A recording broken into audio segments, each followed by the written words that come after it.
Good afternoon, everybody. Welcome to this Festival of Trusteeship session, which is Inclusive Approaches, Who's Missing from Your Board.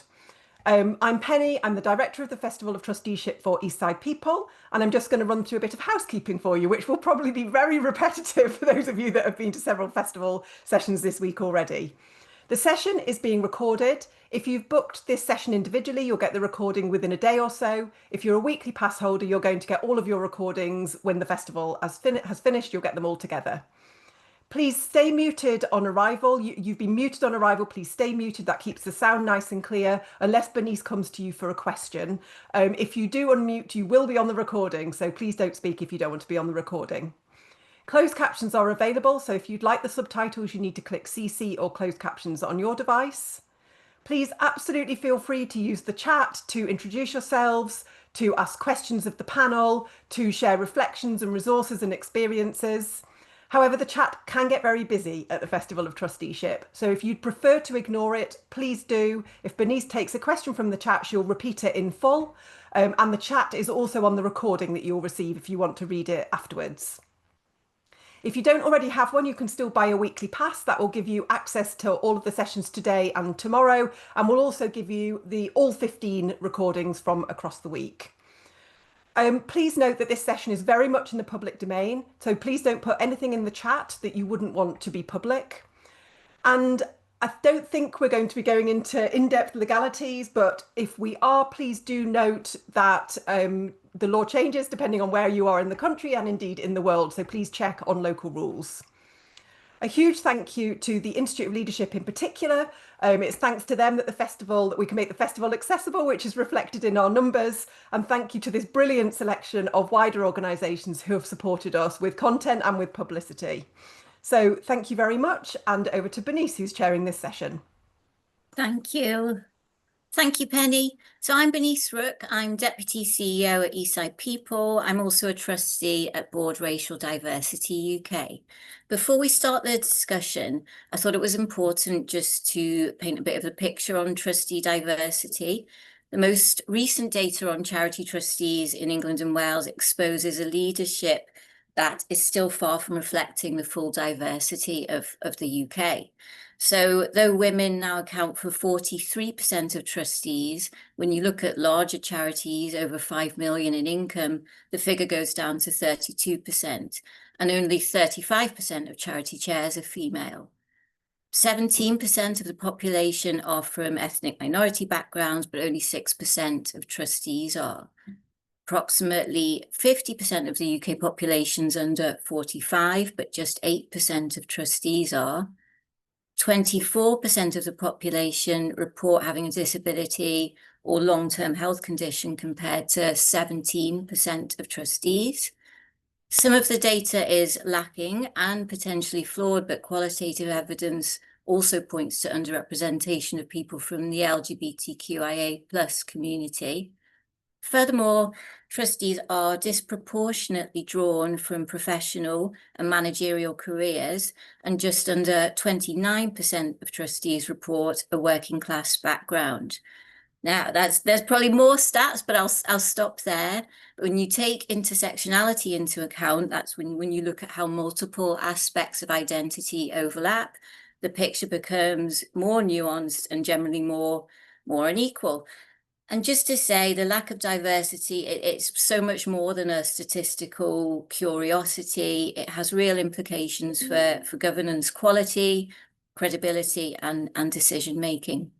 So I'm going to start with our questions. And the first one I'm going to ask to you, please, Mark, is when you think about who's missing from many charity boards, who comes to mind, and why do you think those voices are still underrepresented?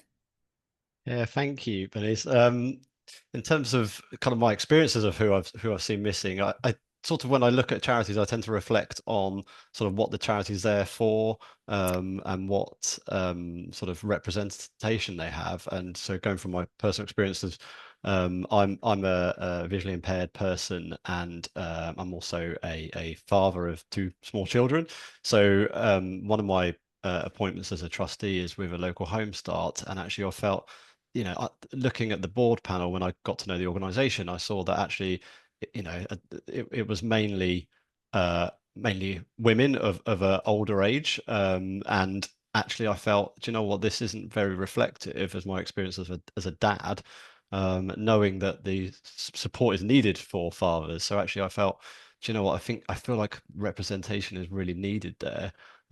So when I see people missing, I tend to think about what that charity is there for, and going from my own lived experience of making sure that those boards are reflective, not only of the community they're in, but also the particular community they serve. And I think it's so important. And growing up with a disability, I've spent so much time seeing charities and well-meaning people on whether it's boards or in senior leadership that have no lived experience necessarily, but are kind of making big decisions based on what that charity's direction. So it's kind of out of a frustration, really, that I see that.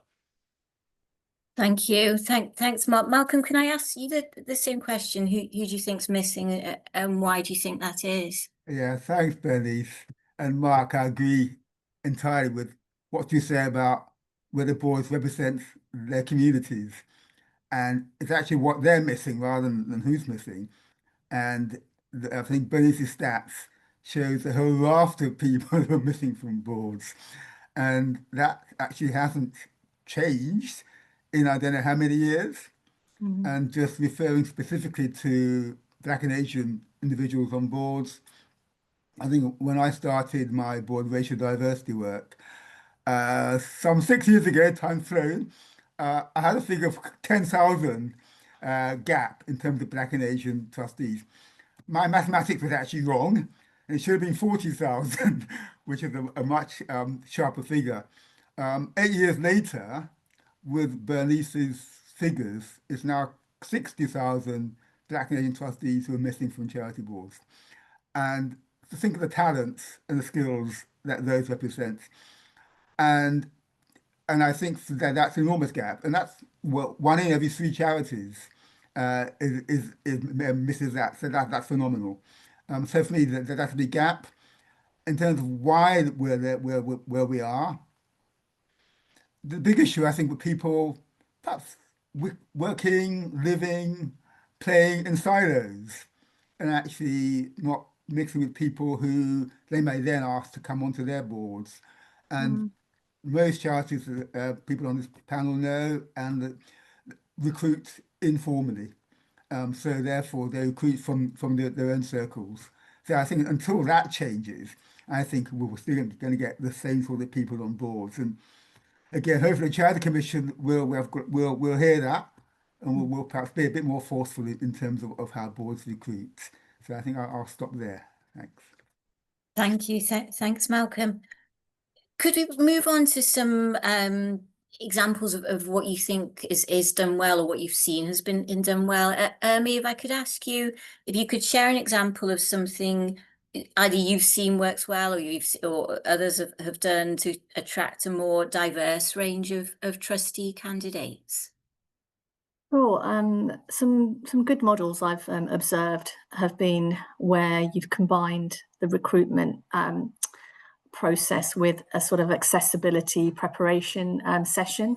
So some not-for-profits and charities run a short kind of free introduction to trusteeship session for potential candidates, or they offer mentoring to candidates who are not quite board ready but may have very much aligned lived experiences and have probably never really experienced a form of support structure or training and development to even consider coming onto boards.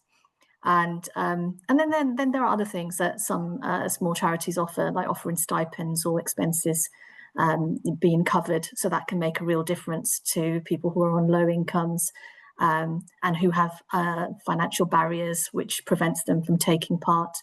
But it is around the language and really connecting with people and creating that board readiness pathway for candidates. I think that has been useful. So something about sort of demystifying the role a bit. Sorry, 100%, yes. Thank you. Janet, can I come to you on that question? tips and what you think works well in attracting diverse candidates.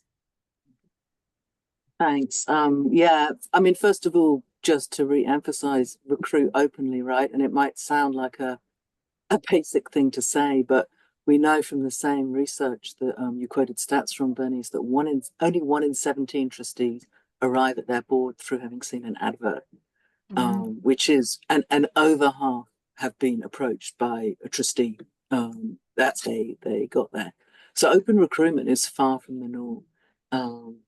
And there is a perception out there that that it's hard to recruit a more diverse group of people through open recruitment. I've seen people say, well, they just don't apply. And that is fundamentally untrue. And I know that for sure because we run in my day job, I'm Chief Executive of Reach Volunteering. We run a recruitment service for trustee recruitment, particularly for smaller charities. And we know we had over 9,000 applications for trustee roles last year. And just some of the stats, over 40% were under 40 of the applicants. Over half of the applicants were from ethnic minorities, and over 10% of the applicants were LGBTQ plus communities. So diverse people do apply, or I shouldn't say diverse people, it's a terrible expression. People from a diverse range of backgrounds do apply for trustee roles if you put them out there. That's the first thing. But the second thing I would say is recruit openly and at the same time ask, because especially in terms of small charities, people aren't sitting there all waiting to actively sort of apply for trustee roles. Quite often and there's so many trustee roles out there as well. So really run a very fair and open, inclusive process, but at the same time reach out to people who really fit what you're looking for and ask them to apply. And that would be I know that works well from personal experience as well as from seeing others do it. Ask them, and sometimes people are nervous of doing that because they're wondering, you know, if I ask someone to apply and then they don't, and we're running a competitive process and they don't get the position, will that be awkward? But it's really about how you frame it. You're inviting someone to participate in a recruitment process, and you're making it really clear that it's competitive, and that in a way is showing how much you value the role and how seriously you take the process. So it needn't be an awkward thing. It can be a kind of respectful thing. And probably one other tip: do an open Q&A. I think particularly for people who aren't familiar with what a trustee role is, but actually for anyone, it's very hard to see behind the words and think what kind of people are actually involved in this charity. You really demystify it, make it much more friendly if you can run maybe an open Q&A webinar, or even just a recording of the chair and the chief exec talking about who they want to join and why it'd be nice. But it just humanizes the whole thing. So yeah, so open Q&A, so you'd have the chair, chief exec, maybe another trustee, and just invite potential candidates to come and attend. Actually, another tip I'd like to add, and it came up in a session around young trustees, was open advertising. Absolutely, it's key, but also there's something about going out and finding people where they are and not expecting them to see your ads and come to you, particularly given that a lot of people don't know that these roles exist. So it's kind of thinking a bit more creatively about things. Can I ask you as well, Janet, you gave some really good stats there. Do you see a read through in terms of the application stats to the ones that get the roles? That's such a good question. We did some research a couple of years ago, and whilst the appointees were much more diverse than the population of trustees as a whole, they were less diverse than the applicants, and where in certain areas. So with gender, it didn't seem to make much difference. With age, it did make a difference. And definitely younger trustees were getting appointed at a much lower rate than older trustees or older applicants. That's complicated because you don't know what the charity was looking for, whether they were looking for more experience or not. So it's a little bit difficult to infer too much from that. Although I think we know anecdotally, and particularly if you talk to the Young Trustees movement, you'll hear how candidates go through, they're encouraged to apply, and then they're told they don't have enough experience. And that's a really disillusioning experience and very frustrating. So there is definitely a kind of boards not genuinely being ready and open to receive younger people. And that's really a problem. But the most sort of obviously concerning was the experience of candidates from ethnic minorities. And it wasn't a uniform experience at all. It's actually kind of wrong to aggregate together the people who identify as Asian, Pakistani, and Black African were the ones who were by far the least likely to be successful. And I think that, you know, raises questions about, well, all sorts of things. So I think, yeah, I guess what we're saying is that even when boards are recruiting openly, they're not always recruiting in a genuinely inclusive way. And we know anecdotally as well that sometimes boards will say that they want to recruit a diverse range of candidates, but actually the whole board isn't on board maybe, or they haven't fully really embraced it. They may be doing it in a slightly tokenistic way, or haven't really thought through what the barriers are on their board that might mean that people can't really join in a very on an equal footing. So it does raise questions. Thank you. Thanks, Janet. Moving on to small charities, there's a question in the chat about free advertising and being a small charity, it's difficult to fund adverts. And as we know, most charities are small and have limited resources. Can I ask, I'm going to ask you first, Malcolm, what are your top tips that a charity of any size could take on to recruit inclusively? I think first, just to pick up on what Janet has just so eloquently said around inclusive recruitment, because actually it takes much longer bring on board people who are not existing trustees. And often people give 2, 3, 4 weeks deadline. And we find if you're going to get people involved, put on sessions, get them to understand who you are and why you're looking for more diverse recruitment, it takes, you know, anything up to 3, 6 months even.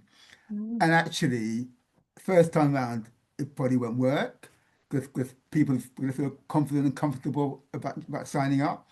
And I think, as you know, Bernice, when we did our own recruitment for Board Director UK, it took quite a long time, but we got some brilliant trustees like you. And I think that's because we allow that time, but we also put in inclusive stuff in our advert, like video applications for people who are neurodivergent. That tells them that actually you're thinking much more about people who are not like people who are doing the advertising. And yeah, I think Urmi mentioned the language as well. So cut out all the Latin-based remuneration, nominations, ex officio, all that jargon. It just turns, if you're young, it just turns people off. So for me, I think that's part of it. I think for small charities, yeah, I think there's a cost attached.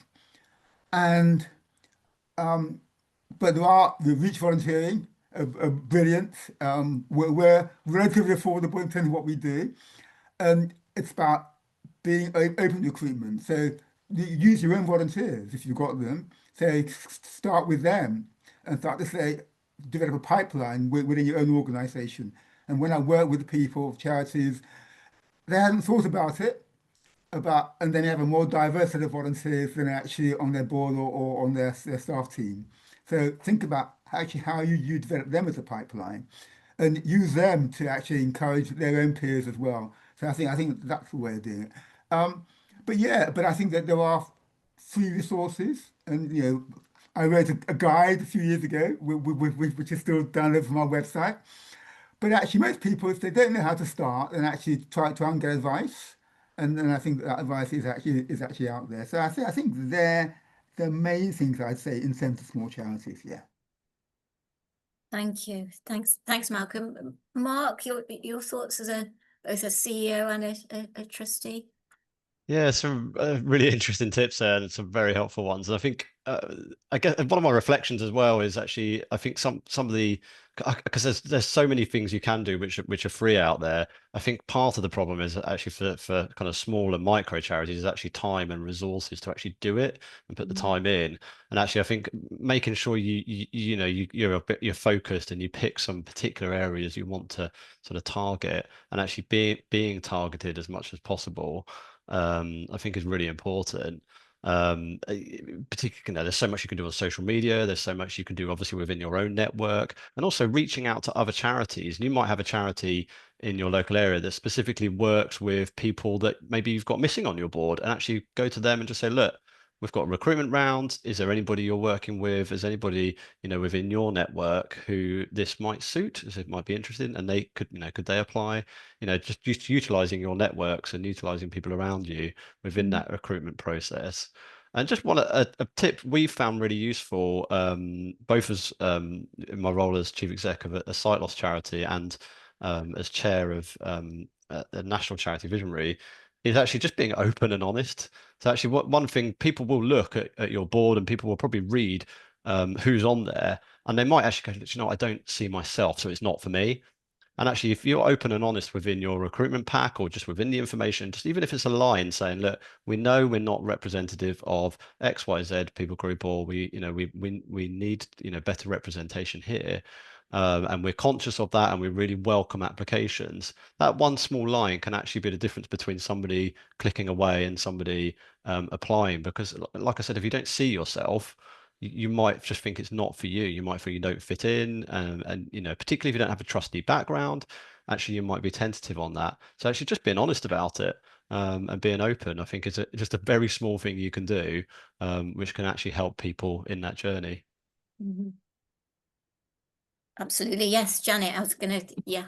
I just fully agree with what Mark said, and I think you know, I've kind of got two hats on here, right? One is my day job as Reach Volunteering. We spend a lot of time thinking about how can small charities recruit trustees in an inclusive way, and we've got, you know, reams of good practice and whatever.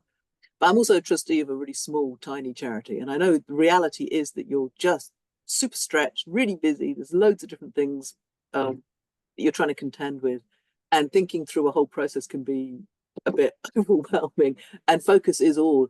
So just to sort of double down really on what Mark said, I think honestly it is sometimes, I mean, we can make it sound overcomplicated, right? But really it's about going, who do we really need around this table to serve the purpose of the charity well, given what our context is, given what our role is, given the communities that we are serving, that we should be serving, who really matters, why they're not here, what's stopping them being here, and why they're really important. And if you're really clear about why they're so important, that will, and you communicate that through when you recruit. So like Mark says, it's kind of being honest about the fact that maybe that gap is there, but explaining why it matters, then, and being explicit about why you're after it, that will come through and people will be attracted and people will apply.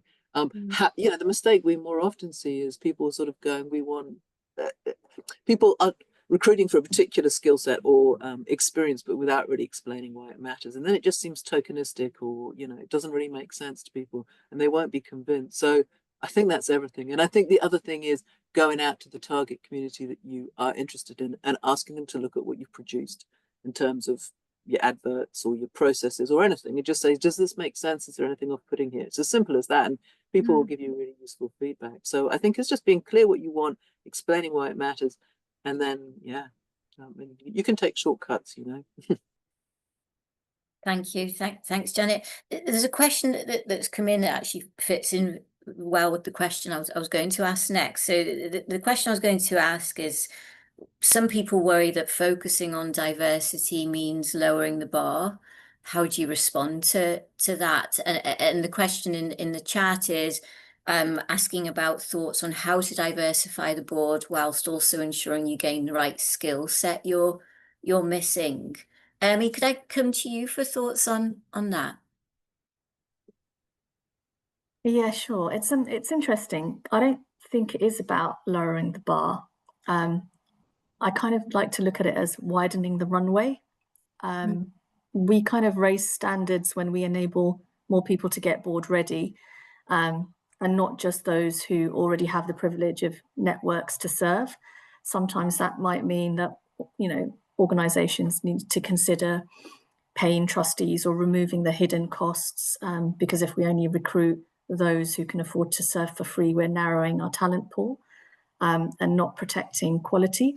The other consideration could be, if money is an issue, creating a board apprentice role so that you can have somebody that can come and join your board as an observer for a period of time, 6 months, a year, so they can develop their board readiness.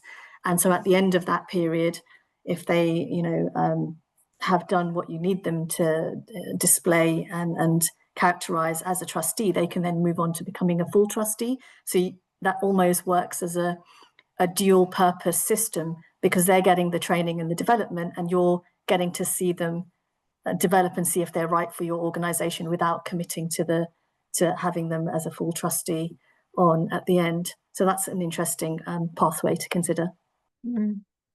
Absolutely. Janet, I think something recently put out around shadowing, board shadowing programs. Can you tell us a bit more about that? Yeah, it was actually, we've kind of published it, but we're not the ones who, we published it as part of the trustee recruitment cycle, but it's actually written by Ambreen Shah of the Smallwood Trust, and they collated feedback from several organisations who were trialling board shadowing programs. So Smallwood, I'm going to forget them now, John Ellerman Foundation, there was a couple of others as well. In fact, I think one of them was board racial diversity. So Malcolm is probably better placed to talk about this. I'll hand it over to you, Malcolm. Yeah. And I think one thing also, it's not about diversity, it's about skills. So that you actually start with skills, you don't start with diversity. But you reach out for those skills in the untapped pools, which charities haven't done. So that's the starting point. So that won't lower any bar because it's actually skills-based. Diversity in itself, actually, it doesn't mean anything if people then actually come with different perspectives, different lived experience, which Mark's already mentioned. So for me, I think that's the starting point.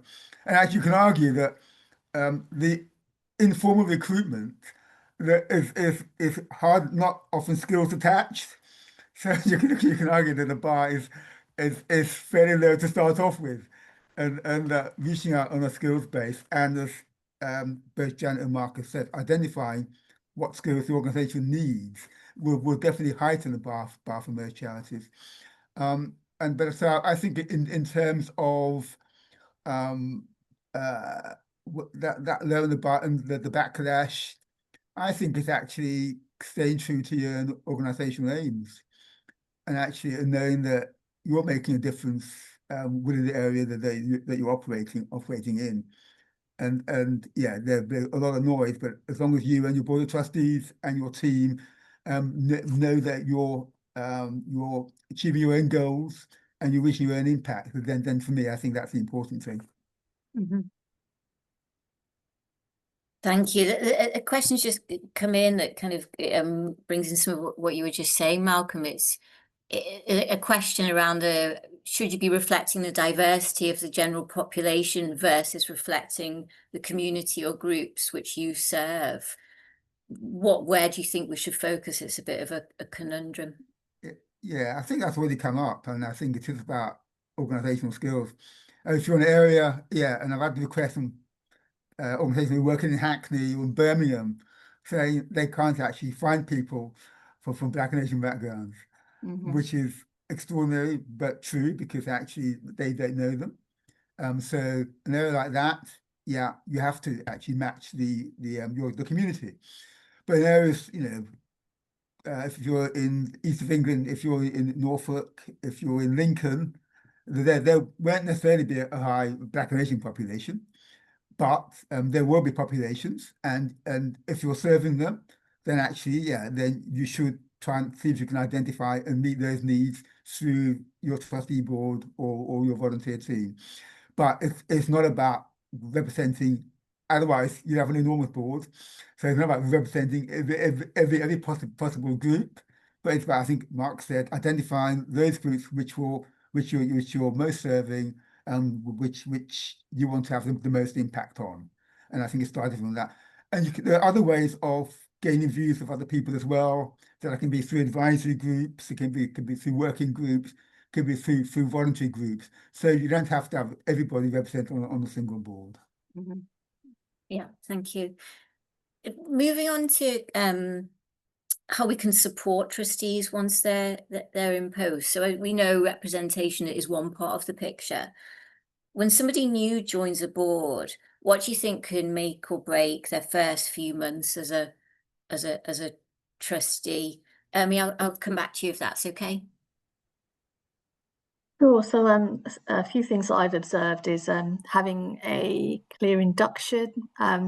a welcoming culture, maybe a buddy system. So when somebody new joins, buddy them up with an existing trustee to kind of guide them through. It could be an informal mentoring system for more experienced trustees with the newer trustees. And that can really help with making the I guess the transition onto the trustee board more, I guess, easier for them, and it might give them the confidence to be able to contribute early to conversations because they feel that there is a safe culture there. Thank you. Thanks. Mark, thoughts from you on that?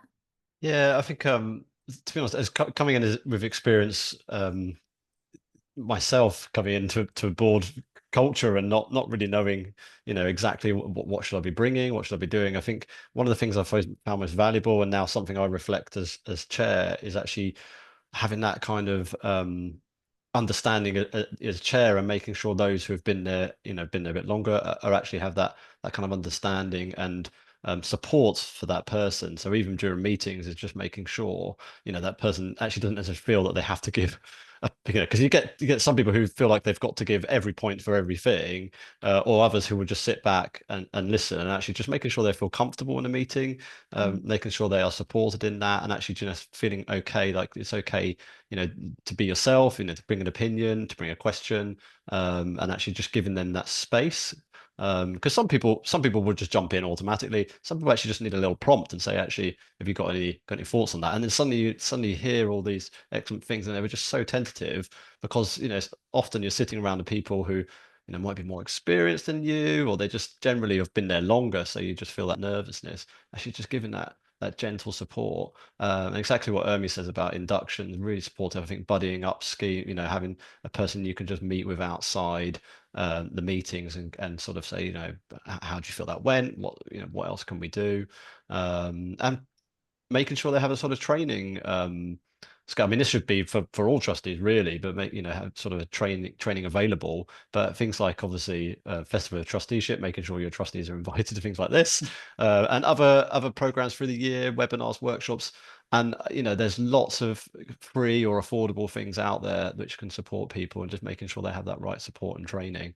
And sorry, the other thing I'd also say is just making sure they feel they have a place, because I've certainly had trustees in the past who felt that they don't really have a role, and actually making sure they understand kind of actually what they bring.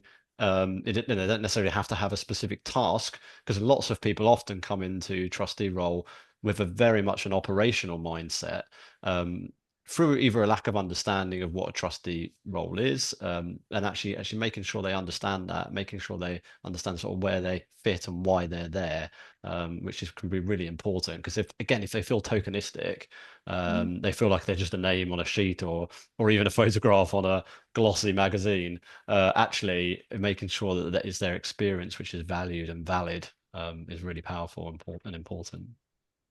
How would you go about, Can I just add to that, Mark? A really great point. One of the things I've also observed on some of my boards is you've got trustees on the board who don't feel like they're being utilised by the exec team. And so sometimes that leads to them resigning early and leaving because they don't feel like they're adding value. And that could be just something as basic as just communicating, between the executive team or the leadership of the charity and the board to say, look, what do the trustees bring, not just on a functional level, but what other experiences can they add? And it might be that the exec team doesn't necessarily know that. So there's a piece about spending some time with the exec team and the board so that they can learn about each other, and where the two parties can maybe collaborate and and be ambassadorial or whatever the charity needs. But that isn't always embedded or obvious to boards, and so you end up losing. You might gain good trustees, but you might not be able to keep them. So I have seen that as well.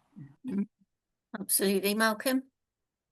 Yeah, just to build on that, with our organisation, we've got working groups which are co-chaired by young trustees alongside a more experienced chair. And we found that's worked really, really well, because it gives a specific role to individuals. And actually you find the potential. And it's amazing that the younger trustees, Black Asian backgrounds, they've taken to it like ducks to water. and it would never have happened otherwise.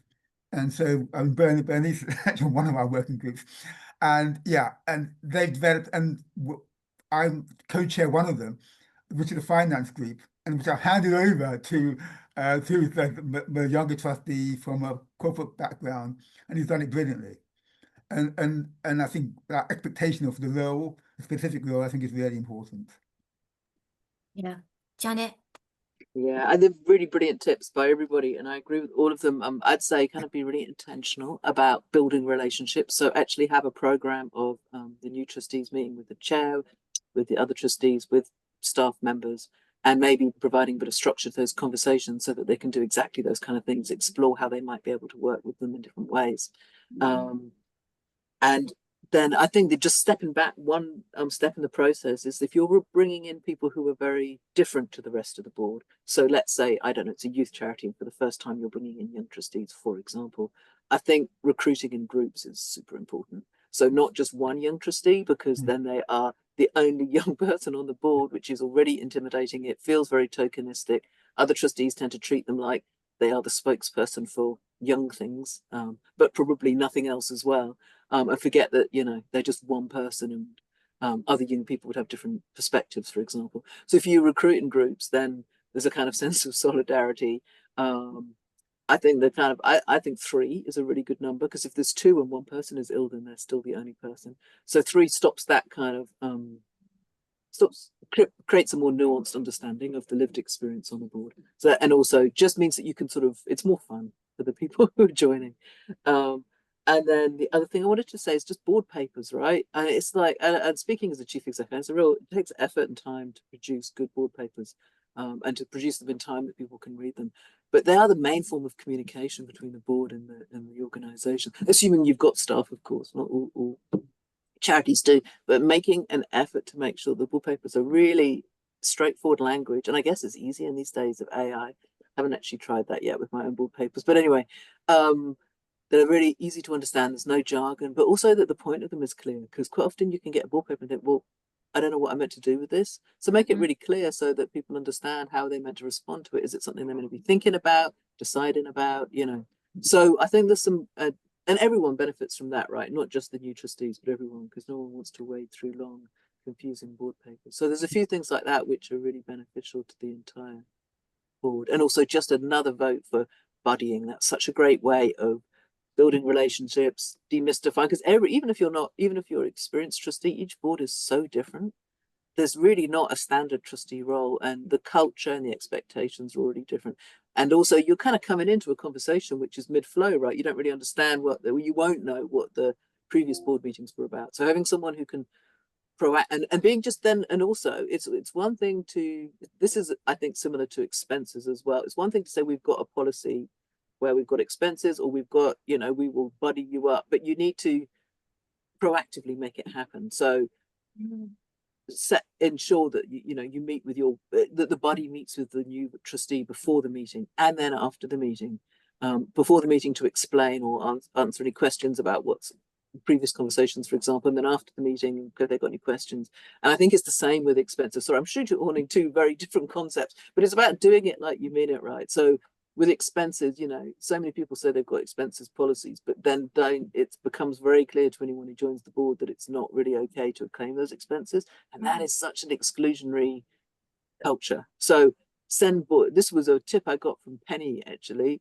Send expense forms out with every set of board papers, and you're immediately signaling that it's normal and accepted to claim expenses. So it's those kind of things I think are really important. I think that's a really good tip. There was somebody at the young trustees session who said, you know, she knows expenses can be claimed, but feels really uncomfortable doing it, even though she has been told you can claim expenses. That's a great tip. Actually, some questions come in following on from your point, Janet. Given the number of trustees is generally determined by the governing documents, would you advocate waiting until capacity is possible to bring in a few at once, or add one where the role opens up? Oh, crikey, I don't know. I don't know if I can answer that in a sort of, I think it really depends on the charity, right? And yeah, I guess it's if I guess recruiting in groups is ideal, right? If it's not possible, then I think it's just about acknowledging that that person is coming in to join a group that is very different, and they might feel isolated, and thinking, are there other ways that we can mitigate that? That's probably what I was saying. There probably are other ways, or even just, yes. So I think that's probably what I'd suggest. That's sort of Yeah, I think my response would be it's quite resource intensive for small charities, for any charity to recruit. So just being on one every time you need a trustee, it just won't happen. So, and then there are ways of keeping people engaged as well. So if there is somebody who knows interested, they can be a volunteer, they could even be a co-optee, but I wouldn't advise having a recruitment every time there's one gap on the board, because it just takes a lot of time and effort to do it properly. Yeah, following on from that, somebody has just commented saying recruiting in 3 sounds overwhelming. What would you say? I mean, in my experience, actually, it's not much more work, I don't think, recruiting 3 than recruiting 1, but great to hear others' thoughts on that. Urmi, you were nodding. This is so timely. So sometimes, succession planning is tough. Sometimes you will lose trustees because they've come to the natural end of their tenure, but sometimes people will leave earlier for a variety of reasons. And recruitment does provide an increased workload on the board. But I think if you're recruiting for 1 trustee and you're recruiting for 2 or 3, it's kind of the same, in terms of the process that you would go through, the number of people that need to mobilize on the board to create a nominations committee or an interview panel, etc. So in a way, I think if you're a really small charity and you don't have, a big board, or you don't have much resources and you can't really use external recruitment agencies, then probably doing it in batches is the most effective use of your time. And the other thing is, you might come across some individuals who might not, I use the word board ready, but it might not be board ready, but has potential to build into becoming a board member. So perhaps then the board could consider a board apprentice role or an observer role, kind of like to Malcolm's point and Janet and Mark's point as well. So there's opportunities that you could discover talent in this process when you're kind of recruiting in batches. Absolutely. Any other thoughts on that? Yeah, can I just add, going back to the governing document point, we had an interesting problem a few years ago where we actually had our governing document said we could only have 10 trustees, but we recruited, and actually the trustees were like, oh, this was actually the first time, it was a few years ago now, first time we did a open recruitment advertising, and a few trustees were like, well, no one's going to apply, blah blah blah. And actually we ended up with more than what we thought, and we ended up with some really good people. And we ended up sort of wanting to recruit 3, but we didn't have enough spaces on our board. So we knew one was standing down in a few months.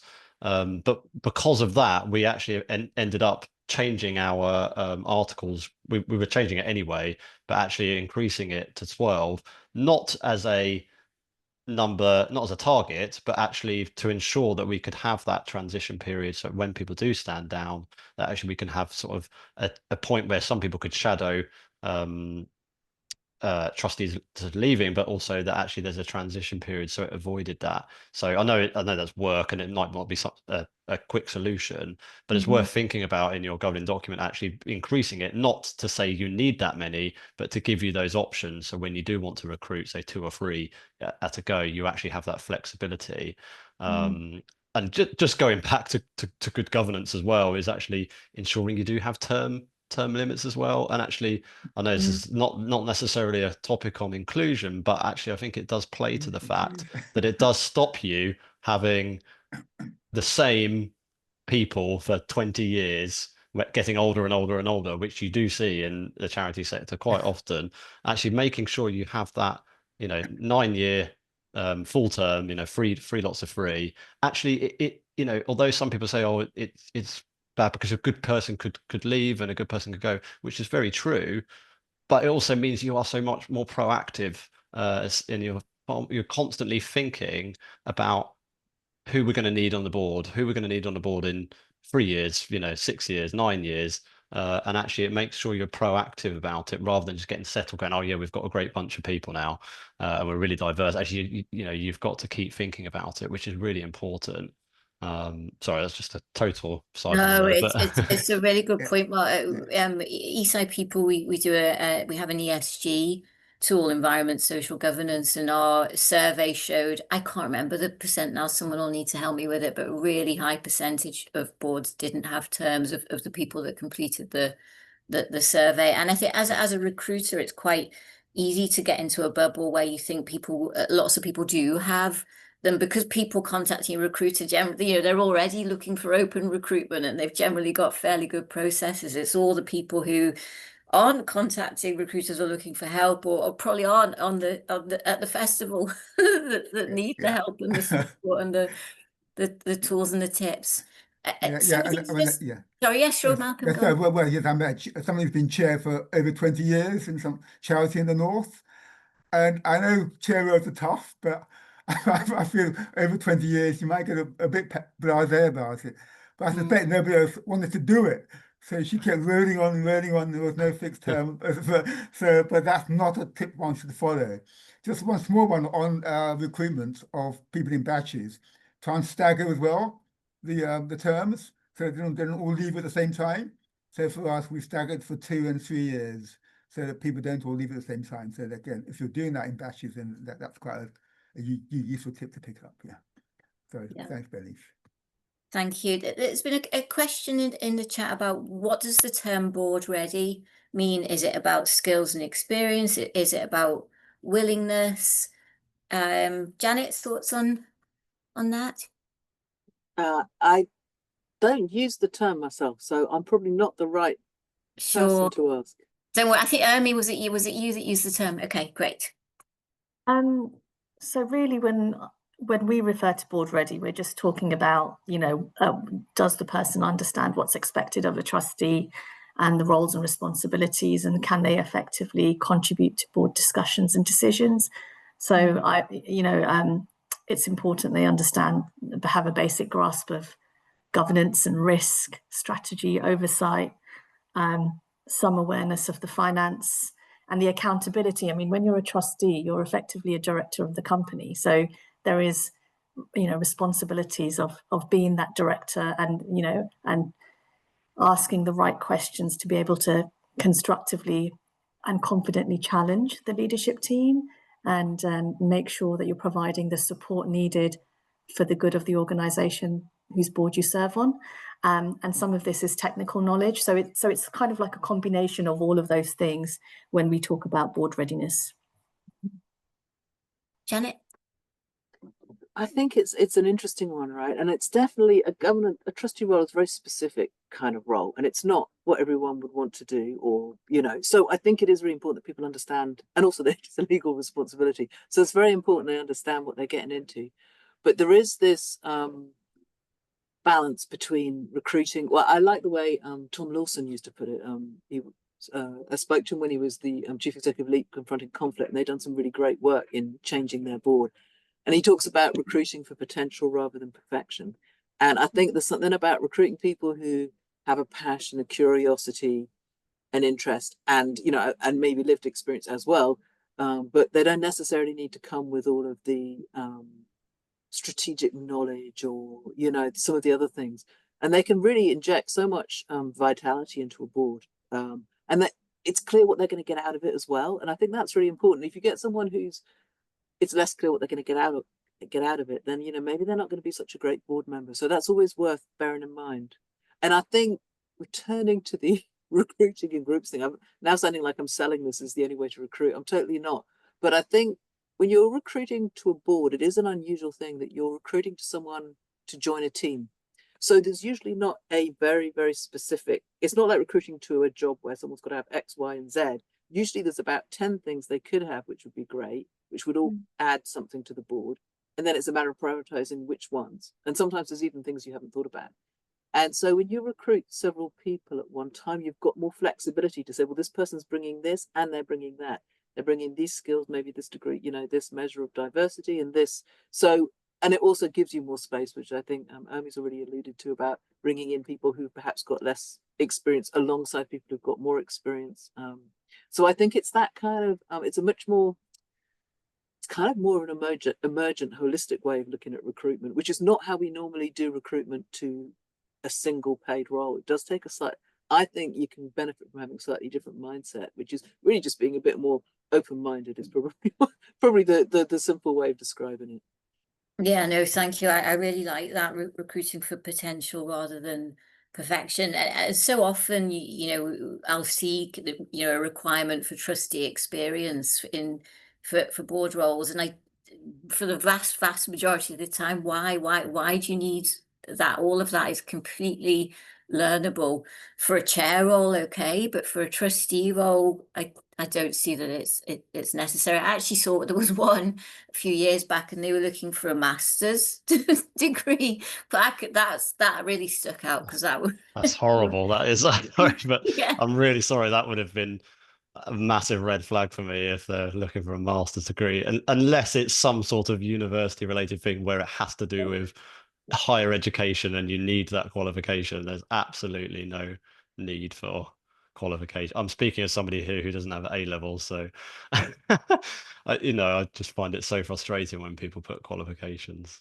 Totally. And when I asked them about it, they were like, "Oh, we've just always had that in there." It was that kind of a response. Yeah. Can I add? Can I just add to some? Yeah, when we talk about skills experience, I find it really frustrating sometimes when trustees and boards talk about skills and experience. They think we need this, and this, and I'm thinking, I far prefer to recruit for character over skills. You know, give me trustees with great character and drive for the mission of the organisation over somebody who's skilled to the teeth with whatever it is, who's actually has zero interest, and which is so common in the charity sector. People recruit, I'm just going to use the example, but people recruit for, you know, somebody with legal expertise that has no interest in the organization, has, isn't sold by it, but actually they're just sat there on the board because of this one particular skill which they have. And I think that's just, to me, that's a very wrong thing to do. Actually, we should, you know, like Janet was saying, we're recruiting a team here, so we need a team of people with different skills, but actually they've got to work together as a team. And I'd far rather have somebody with good character, yes, experiences, but actually, you know, skills, they can be learned. A lot of stuff about this particular trustee role can be learned over time and can be picked up as they go along. So I think, you know, give me somebody any day who's got the character and the drive as to be part of the organisation. Yeah, brilliant. I think the idea is probably to have both, Mark. Yeah, and I think perhaps as part of the recruitment process is actually I get that. both of those qualities. Yeah, I get that, but then you know, obviously you need certain skill sets to run the organisation. Obviously, you're not just getting somebody just to sit on the board. Again, that's where we go to tokenism. But I think people get obsessed with skills to the point where they just blinker out the fact that actually you've got to work as a team, you've got to have people on the organization, and it's getting to the dangerous point where they're just, like, I can't remember who said it, but you're just listing out a bunch of skills that somebody needs, actually not focusing on the person behind it and what they can bring as an individual, rather than what their qualifications and job history is. So yeah, absolutely, you've got to have both. But I think, the sector is very heavily weighted towards skills right now, obsessively. But do you think, sorry to interject, but do you think that's because the role of a trustee is actually, there's a lot of compliance and governance burdens on trustees, and it's quite overwhelming if you don't have any understanding of what's required, and then you just go from zero to being a trustee. So I think absolutely some of the most effective trustees are ones who have the skills but also have a passion or a values alignment to the organization they're joining, right? That's the dream. But sometimes you have to compromise on one or the other, because you might have an organizational need that needs fulfilling, and that's the greater objective in that moment in time. Yeah. So I think that it's a constant balance. Yeah, I'd be interested to know what, and I don't know if there are any stats on this, about the reasons why, charities are not let's just say they're not working, or there's been bust ups with charities.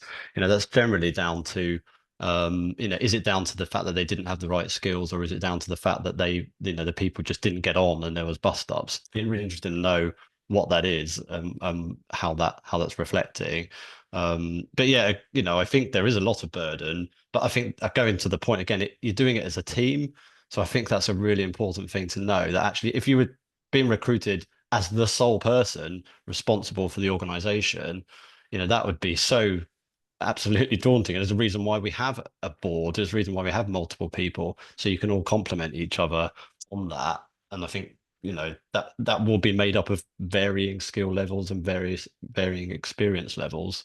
But if they don't get on, or if they're somebody who's disruptive, or they're arrogant or whatever, charities can be really derailed by a bad chair, or a bad apple within the team. Thank you. Thanks, Mark. We're running out of time, so I'm going to ask each of you a very quick, rapid-fire question. If every charity attending today took one small step towards a more inclusive board this year, what would you want that to be?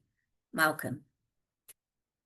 It's a big step, not a small step, I think, to do that. And I'd say that commitment to open for more inclusive recruitment for me, but then have a discussion about what it actually means for the organization, and what specifically they're going to do to achieve that, particularly for new diverse trustees. Thank you. Mark? Yeah, similar, but I think being open and honest, I think starting with that, people shy away from inclusion sometimes because they're scared of saying the wrong thing, or whatever. I think just being honest about it, internally as a board, just saying, look, this is where we're at. I think we need to do something about it, and this is why. And actually then being honest in your recruitment, and being open about what you want and why you want it. Thank you. Urmi? Yeah, I think rethinking what access looks like. So maybe on a practical level, perhaps holding a trustee open evening or an open day, advertising beyond traditional networks, using social media, think about different ways you can connect with different cohorts of people. Yeah. Janet? Well, it's tough going at the end. Everyone said all the things I would want to say. So I'm just going to say, I think just go back to first principles. Think what really matters most to your charity. Why does it matter? And then just follow that through. And actually, recruitment is I know it takes time and it can feel like an additional burden. But if you approach it with as an opportunity it's like an inflection point. You can genuinely think about it can really improve all of your governance. You can think, what should we be doing? How should we be operating? It's an opportunity to revisit all of those things in service of trying to attract the volunteers you want to attract. So it can be really energizing. So just invest some time. You don't have to invest money, but do invest time, and it will more than reap rewards. Because having the wrong people around the table is a nightmare, like Mark's already alluded to. But having the right people around the table makes all the difference. So just go for it and believe you can do it, and you'll recruit great people. Thank you. Thank you. Penny, over to you. Thanks, everybody. Thank you so much. Another one that we could have gone on for a good extra hour or two. Brilliant. Thank you. When you log off this session, you'll get a quick evaluation question. Please let us know what you thought. Weekly pass holders will be getting a much more detailed evaluation form. If you're already ready to fill that in, you'll find the link on the festival page on the Eastside People website. We've only got 4 sessions left of the festival, so I'm just quickly going to mention all of them. At 4:30, we've got behind the scenes, what trustees should know about being a charity CEO, an absolute key session for any of you that have staff that have a CEO or manager or equivalent. At 6 o'clock tonight, we've got how to build your confidence as a trustee. At 12:30 tomorrow, we've got strategy that sticks, tools and tips for trustees. And at 4:30 tomorrow, we've got our closing session, which is how not to be a prat on a board. Do please follow us on LinkedIn. I put the links in the chat. There's 2 LinkedIn newsletters. One is charity tips and best practice. One is charity and non-profit vacancies. And please do get in touch with Eastside people if we can help you with board training, good governance, board effectiveness reviews, succession planning and recruitment. So thank you all very much for coming and hope to see you at another session. Thank you. Bye.